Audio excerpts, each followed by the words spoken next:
Hello, my name's Sandra and I am the South Coordinator. I'd like to talk to you a little bit about our fantastic volunteers and the process which they go through when they first approach us. We currently have around 400 trained volunteers, and you can see some of these in the pictures on the screen at the moment. They're attending training, a regional meeting, team meetings, a first birthday of a new team, and also attending an awards afternoon where we were nominated for an award by one of our volunteers. So, how do people come to us to volunteer? It may be that they've attended an inquest and seen firsthand the amazing support our volunteers offer, or it may be they've seen an advert locally where we're recruiting to a local court. They could also be looking for a suitable volunteering role on the Do It website, or maybe they know somebody who already volunteers for us and they've suggested that it might be a suitable volunteering role for them.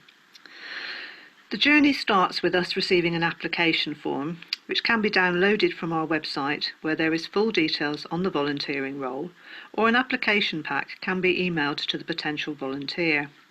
Once we have received the completed application, the local coordinator will make contact to discuss this further and arrange an interview. After the interview, and if the volunteer is going forward, they will be invited to attend court to observe a number of inquests, including a road traffic collision, a baby death, a suicide, or a death in custody. It's really important for a volunteer to experience inquests such as these to understand the variety of inquests a coroner's court has. And once they're trained, they may find themselves supporting families and witnesses attending such an inquest. Once the volunteers have observed a number of inquests, they can then begin to shadow an experienced volunteer in the team. This will give them a greater understanding of the volunteering role. If after this the volunteer feels that the role is for them, then they will be invited to the mandatory 3-day training, which will help them develop and learn new skills to be able to return to the court, where they will be shadowed by an experienced volunteer. During the training, we will also take up references and the DBS. Once the volunteer feels comfortable in the role back at court, they are observed by the coordinator and signed off to be able to go solo. This does not mean that they know everything, as it is a continuous learning environment.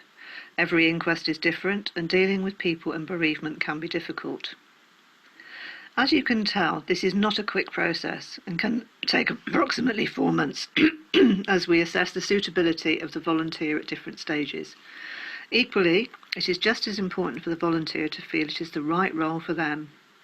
Sometimes being at an inquest in court sounds exciting, but it can be emotionally challenging, and it's not for everyone, which some volunteers realise during this process. As a volunteer, you're supported by your coordinator and the rest of the team at every stage of the induction process. For those courts where we do not have any current vacancies, we operate a waiting list and will contact those on it when a vacancy occurs. Our trained volunteers all do a fantastic job, and we simply couldn't provide service without them. They're fantastic, and thank you.